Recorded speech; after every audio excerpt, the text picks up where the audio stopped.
It's time for this week's UpLift. 3 ordinary guys that want you to find the freedom that is available by knowing our Lord Jesus Christ. So sit back and enjoy UpLift, brought to you by the Fulcrum Center. Visit our site at thefulcrumcenter.org. Well, good evening. So we're having an awful lot of fun here tonight. We are. It's a great night. I don't think there's a topic we haven't touched. Within the last 5 minutes? Yeah. Yes. We're doing electrical engineering. Yes. We're talking about license plates and our new decor for the sanctuary, potentially. Yes. Making our own music. Yeah, you know. We're kind of having a little bit of fun being all over the place, and that's okay because we're having a little bit of fun tonight. It is. It's great. Yep. So I'm Chad McLeish. I'm Ian Thornton. I'm Phil Bliss. Welcome to UpLift. And we're feeling uplifted tonight. We are. It's been a great time. Really just to let our hair down and laugh. Yes. Yeah, it has. It really has. It has. So we're here to talk about tonight. Stay the course. Stay the course. Yeah, staying the course.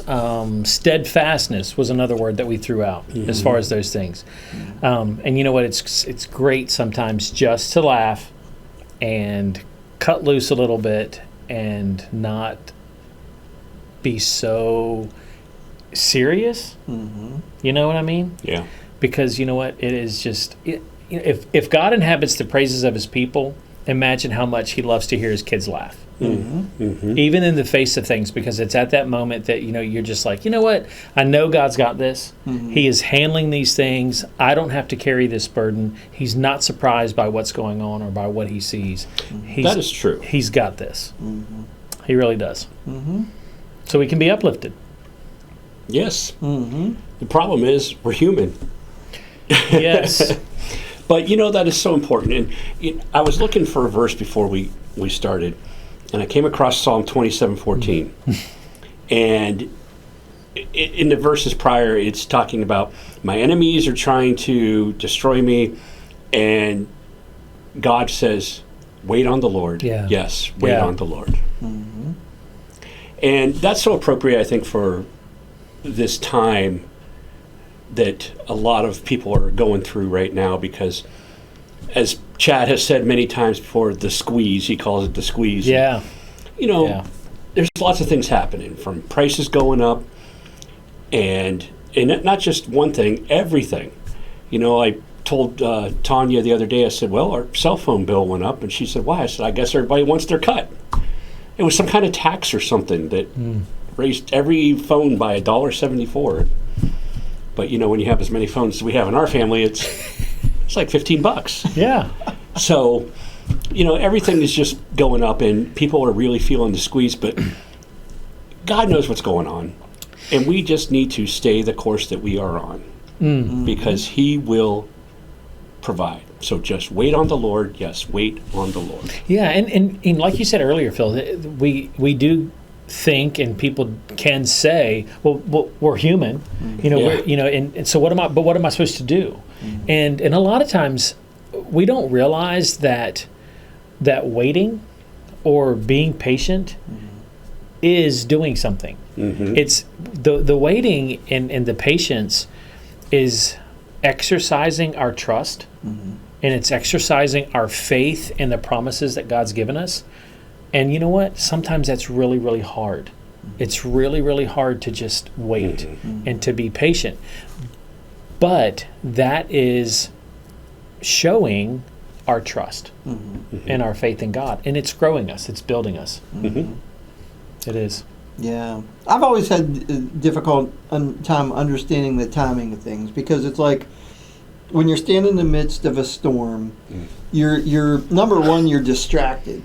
Yeah. So you're distracted, you're off your game, things are catching your attention, you can't focus on what's at hand, so that makes it even more difficult. But you're trying to find the timing, and you're, number one, you're trying to find the solution or whatever, and you're praying into it, and then the question is, when do you respond? And this is something that Phil and I have been, discussing about some church things here lately. It's like, the timing. And we're just praying. We don't want to move too slow. We don't want to move too fast. We're trying to figure out the timing of things, and we're praying into it. And, sometimes the answer just doesn't just pop at you. And so it's like, we're praying into this, and we're just trying to discern timing of things, and we feel like we know what we need to do and things like that. I've always struggled with that timing. So that's a point of prayer moving forward for me, is to ask God, like, hey, when is the when for these things? Oh, yeah. Because one thing that I see a lot of too, just in the workplace and in general, is sometimes people reach a point of frustration and they determine their time based on their level of frustration. Yeah. So like... Yeah, that's a good point. Like you're going through something difficult, and finally you're just like, man, I've had enough. And maybe that's the correct time, and maybe it's not. So we have to pray into that. But it's something that God will provide. Right. One of the situations that you're talking about here, Chad, I had been praying about whether to release some information or not, and it didn't come to me right away, but the next day, almost every hour, I would hear, wait. And I'm like, where's this coming? I knew it was coming from, but it's not like I was manufacturing. It was just the thought wait would pop into my mind. I'm like, okay, God, you're telling me to wait. And it didn't stop there. When I acknowledged it, it kept going all day. Wait. So I come to you and I say, hey, I think we should wait. And you said, yeah, we should wait. So, sometimes that's how it is. When you pray into it, it may not come right away, but God will tell you eventually what to do. You just got to listen. Yeah. And not make it up. Not get to the level of frustration where you just want to give up, and not get to the point of excitement where you want to push forward either. Works both ways. Yeah. Wait on the Lord. Yeah. Yeah, and that That's excitement. good. That is good. Yeah, that's one thing that's learned the hard way too. Like there's two ends. Yes. Right. There's two bookends on this bookshelf. Yeah. There's the excitement, like you can't wait, you can't hold yourself back, and then there's the like you're waiting, you're dragging this out. But you got to be somewhere in the middle in His timing, and that's both things can be just as difficult to overcome. And that's a part of maturity. That's when you really that's when you pray for that maturity, and that way you can be in the middle where you need to be. Right. Somebody told me some great advice one time, and I know I've shared this with you guys before, but he said, when you're in the midst of a storm, don't try to fix your roof. When the storm has blown the roof off, don't climb up there and fix the roof. Wait for the storm to pass. Then go up and fix the roof. Otherwise, you're just going to get wet. And it makes a whole lot of sense if you think about it. It sure does. And in that particular situation that I was in, I just wanted to get the problem taken care of right away. And he told me, he recognized that I was not waiting for things to calm down. And he told me that analogy, and it stuck with me it's been probably 10 years since I've heard that. And it stuck with me that long. So it's great advice. It really is. And it goes back to the verse. The verse says, wait upon the Lord. Yeah. It doesn't say wait until you've reached your level of frustration and you can't take it anymore and then explode. That's been me, just in case you guys are wondering. I understand. That has happened, and there's been more that I've had to do to repair after that, or because I ran out to try to fix my roof when it was storming, and so I spend more time cleaning up the mess and drying out than anything else. But it's like wait upon the Lord. And so I think that's one of the things that sometimes we forget, is that there is a target in that, and it is God. And that's what we're waiting for. We're waiting to hear from Him, or we're waiting to see Him move. We're waiting for His timing, just like what you were saying, Chad. We're not waiting until we get to the point where we can't take it anymore. So in the waiting is a time to really just right out of the gates, just surrender and submit and go, you know what? This is not about me. This is not to find out how much I can handle or how much I can take. This is about my drive and focus to look for God. He's my focus in all of this. It's not the storm. It's not the rain pouring down. It's not my level of frustration that I just can't take it anymore. It's Him. He is my focus in our storms and in our trials, because I'm told to wait on Him. And I'm not going to move. And that's the steadfastness that we were talking about at the beginning, is that I'm not moving from this point until He shows up. I'm not. And so that's the commitment that we make, but that's also the commitment and accountability that we share with our partners, our accountability partners, and go, okay, look, man, I'm having this hard time. Phil, I need you to hold my feet to the fire. Chad, duct tape my mouth shut. I'm telling you, buddy, just do this for me because I'm in this, right?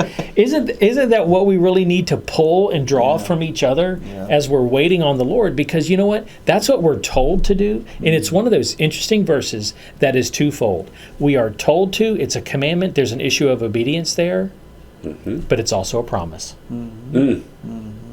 It's That's true. It is. It's also a promise. So we know that our Savior is coming. We just need to stay the course, be steadfast, and follow that path. You know, it's interesting you bring that up, because in the book of Revelation, he says constantly over and over that those who persist and wait will be rewarded. That's right. What a great point. Yeah. Even in What a the great midst truth. of incredible tribulation, wait and persist, and a reward is coming. Yeah, that's right. That's right. Yep. Yeah, just promise on top of promise on top of promise. Yeah. You know, and we get through that one season and we stay that course, then this promise is given, and because of that, then this promise, and then this promise. So you're really in this time of waiting or patience, you're waiting for God to open up the path, but you're waiting for your reward in obedience as we stay in obedience with it. Right. And that's uplifting. It is It is. uplifting. Yeah, it's encouraging. And if you're in the point where you're saying, I've waited for years or months or however long it may be, you know, it's a different amount of time for everybody, like their limit, like Chad was saying. Yeah. Okay, if you're still waiting and you're getting frustrated, ask God for what else you can wait for that'll help the time pass by while you're waiting for this. Get something else that will Him show you that He is going to give you what you're waiting for. Yeah. Yeah, and my thing that he's been really talking to me about for the past couple of weeks is there was a specific thing he told me was basically like the duct tape over the mouth thing that you talked about. Yeah. To a point. But he told me, you know, very specifically, he said, pray with a shotgun. And this is for me personally, but a lot of people could probably relate to this. Pray with a shotgun and speak with a rifle. And what he means by that is, turn your troubles to me and tell me about your troubles. Don't be telling everybody else about your troubles. Talk to me because I'm the one who can do something about it. But then when I'm ready for you to speak and say something, I'm going to give you one bullet and I'm going to tell you what the target is. And that is it's just been great for me because we need outlets. You know, so and part of being steadfast, I mean, you know, like when we're being steadfast in the middle of a storm, we want to cry out or we want to complain, we want to do whatever, and we can do all those. The beauty of it is we can do all those things to God. He can be our sounding board. He can because he is the only one who can calm the storm. Yes. I mean, you know, he may work through other people. He may work through other people, but he is the one ultimately that changes people's hearts, changes situations, and influences, you know, the environment. Right? That is God and God alone. So we can't put our faith in other people. We need to, I mean, at points you can, but ideally, you're turning all this over to God, and God's going to set the plan in motion. Yeah. He's going to change people's hearts. He's going to shift things, you know, according to His will. But He is your sounding board. Yeah. Yeah, man, that's really good. That is good. Yeah.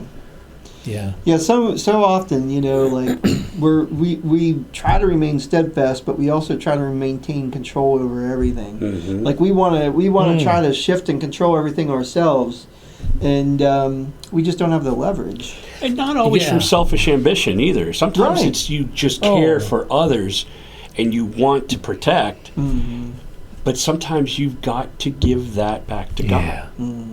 You know, Yeah, you because can't do because it. he sees Yeah. he sees them and he sees their Right. situation, Right. and he knows better than anybody else what they need, and just to put those things back in his hands and leave them there, and just that, and let him, just what you said, Chad, let him do, let him be. There's a specific thing that I failed at this being steadfast in within the past couple months. God's been talking to me a lot about healing. And I don't understand exactly what all he's telling me, but he wanted me to do a very deep study, understanding, and seeking him about learning about healing, because I feel like that's where he's going to be leading a lot of people in these coming seasons, is the miracles, the healings, Yeah. and all those things. But I was really overwhelming my wife Kathy with this stuff, because I'm like telling her like all this stuff, and I'm just like heal, heal, heal, heal, heal, and I'm reading this and I'm listening to that, and I'm like, and I'm just sitting there pounding iron on iron. I'm just but I'm overwhelming her, and she's just like, like, this is too much. This is too much, and she was right in the sense that like I'm just like I'm trying to forge ahead at 100 miles an hour, and she's just like, you're getting a little ahead of yourself, and she was right. But that was me not just having those conversations, dealing with it one-on-one with God. That was my excitement level, and trying to just it was overwhelming my entire environment at home. Yeah. And it wasn't necessarily a bad thing. I'd outkick my coverage. Yeah, and I think one of the things too, to go along with that sometimes that there again, it kind of we forget, but stay the course doesn't just mean stay on the road and stay between the ditches. Stay the course means timing, stay between the ditches, stop where you need to stop, take your break. Make sure you're stopping at your rest points. Right. It's all of those things. It is that phrase speaks to the journey as a whole. And one of the things that God brought to me early on, as He was really drawing me closer into Himself, and me grabbing hold of everything I could get my hands on and just devouring everything, was God was like, don't forget, you're called to lead your family too. So don't take off running with this torch that I've given you from one hilltop down into the valley to the next hilltop, and leave your wife behind to where she will no longer see the light anymore. Yeah. Because you know what? She's your responsibility. So your journey, even though I'm teaching you things and I'm showing you things, your journey is also a light to the ones that I've called you to lead. And if you get out of range, they're lost in the darkness. And so that really spoke to me as far as the timing of things, and to look at my journey, that it is all of these pieces combined. And that if I end up at the finish line with my torch and nobody else, then there's a problem. Right? And God's going to go like, Ian, where's this soulmate that I gave you? Right. Where are they? And so it really has spoken to me a lot about timing. And so I was thinking about that when you were talking about that earlier, Chad, and I'm just like, this is one of those things, especially in these seasons that we're stepping into and this squeeze that's happening, is that people are going to be looking for answers. And sometimes some of those answers God is just going to reveal through us. And it's not about us, because we're the windows to look through, not the people to look to. And so that's a big part. It's a big part of where we're heading and where things are what's transpiring in the earth today. Yeah, and as guys, we don't often realize as much that our wives are good balances for us. Yeah. And that God speaks to our wives about us and there's So this true. and there's this synergy there. It is. And he speaks to them about us, and they balance us They do. in ways that we don't often appreciate. Yeah, because we forget that we're one, Mm-hmm. and that's how God sees Right. us. Right. He sees, it's Right. clear in Scripture, but He sees us as one, and we need them, Mm-hmm. and that's why because it's like I'm running over the next hilltop, not realizing that there's quicksand down there, but I even may see it, and I'll be like, you know what, I am fast enough. I'll that take it.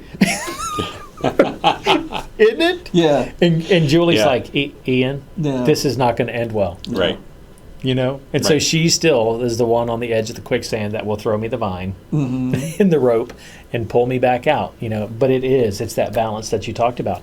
And there is such an appreciation that we need to have, and even ask the Lord to even download even further into our hearts to have for those gifts that He's given us. And one thing I find when we tell them to wait, they become so frozen they don't move at all. It's a balance. Wait, but when you hear the Lord speaking and telling you to move, do move. Don't be afraid to take that step. Yeah. I often use the that's parable of good. talents in this regard. You don't want to be the one who got the one talent, who buried it because you knew that God was coming back and was a person that would call to account everything.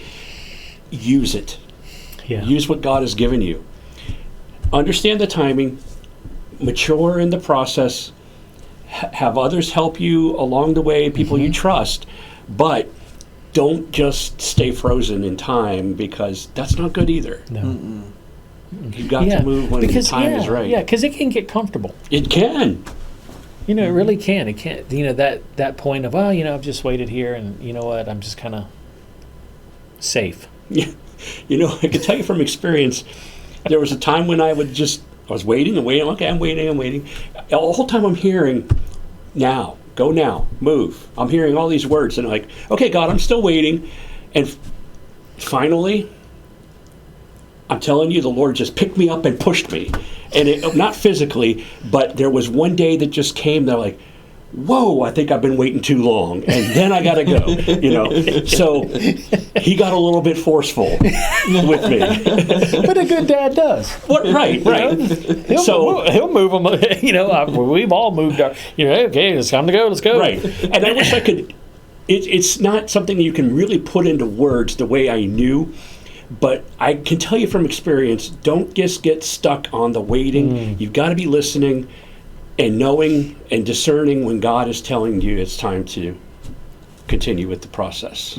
Yeah, Phil, that's a good word. That's a good word. I just feel like there are some out there that need to hear that. Yes, I think so. Yes. Some that need to hear that, and it's okay. We may be talking. We're talking about staying the course and waiting, but you're exactly right. It is time for someone. Yes. It is time for someone to step forward. I'm reminded of that story. I'm sure we've probably all heard it before, where there was a flood coming and a man went up on his roof, and somebody came by in a rescue boat and said, "Hey, come on, get in my boat." "No, God's going to take care of me."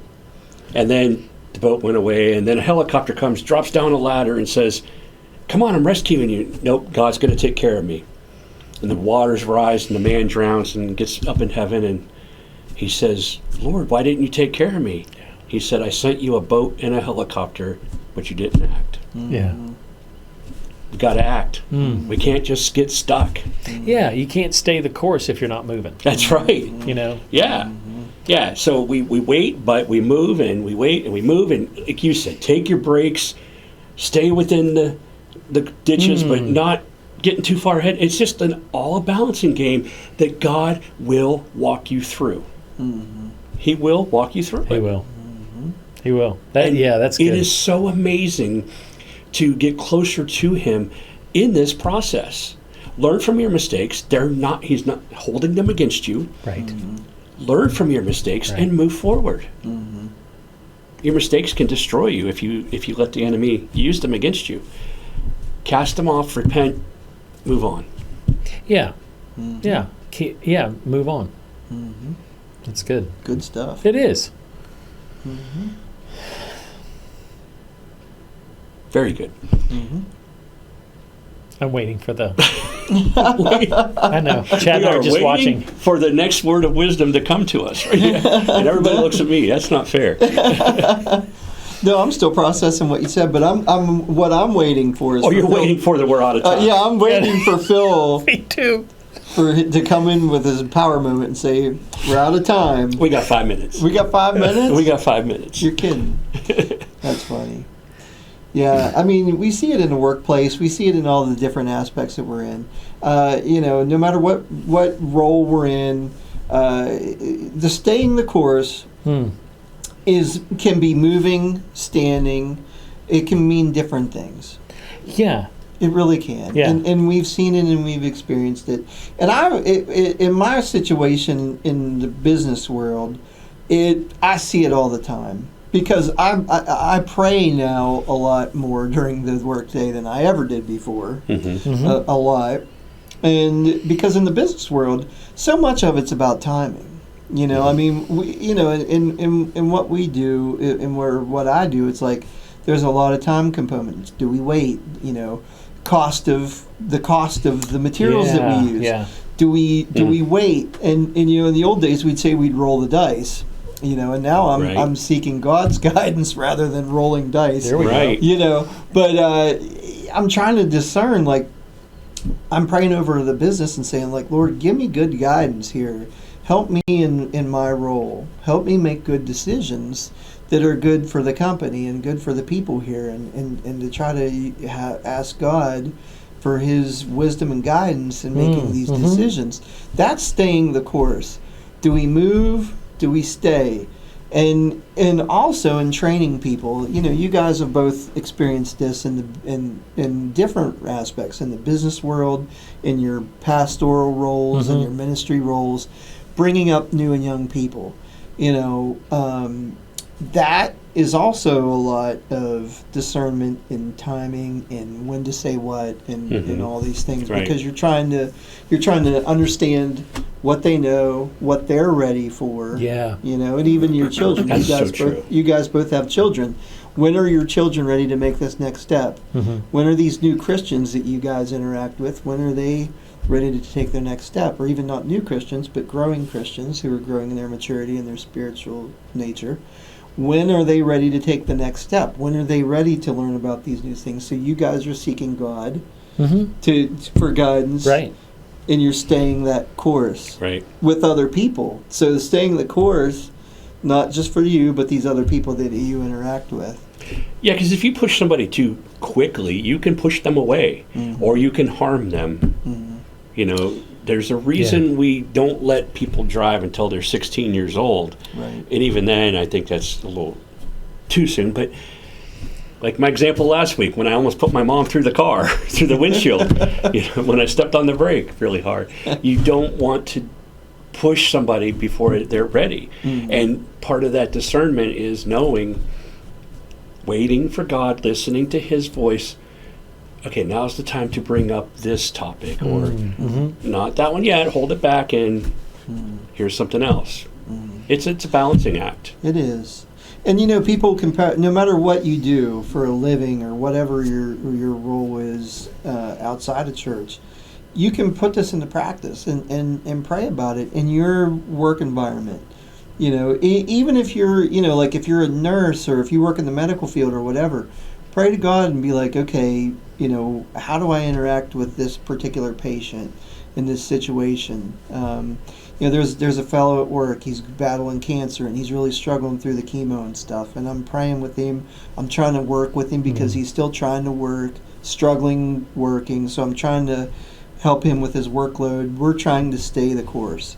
We're trying to keep him moving, even in the midst of his physical difficulties that he's experiencing.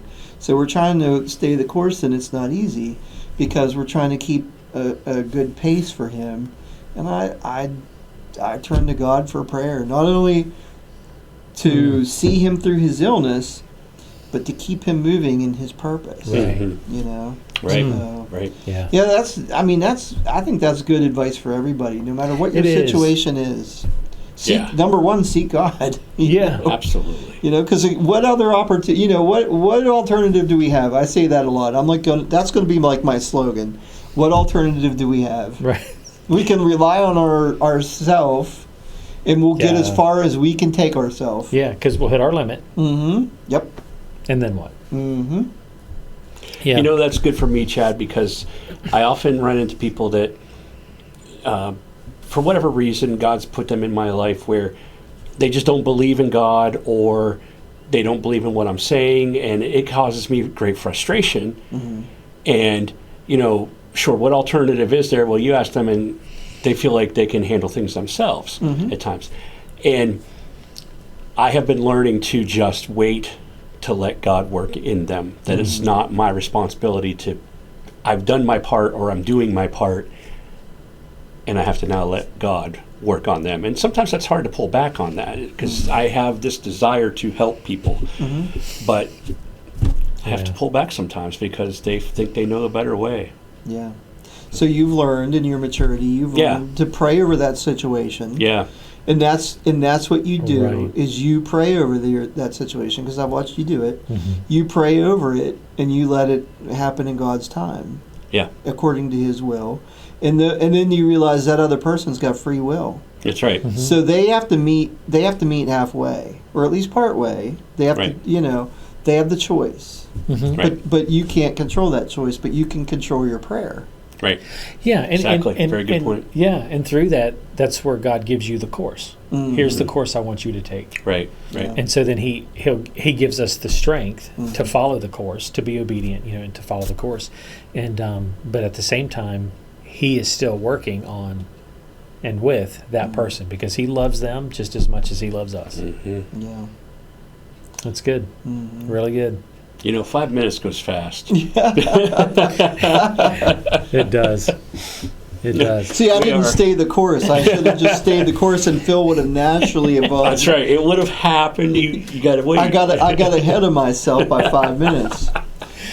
Oh, that's gracious. great. What a Yeah. great conversation tonight. It is. It really is. It's, and just a point of encouragement. I know, just in listening and being a part, it's just I'm encouraged. Yeah. I'm encouraged by this, and and I sit I back am too. and I look at my courses, my course that I need to take, and those kind of things too. And it's just, I'm really just encouraged to walk out of here and go, you know what? It's all good. God's got this, and I get to stay this course that He's laid out in front of me. Yeah. So I'm encouraged. Right. Oh, I am too. And I hope all of you are as well. Amen. We sometimes I feel like we meet every week for ourselves to help each other, but I know we're helping you too. Yeah. So God's I a pray that multitasker, isn't He? Yes, He is. He can help multiple people at one time. That's So please give us some feedback. We'd love to hear how you think it went. Leave us a comment, send us an email, Yeah. reach out to us on Facebook.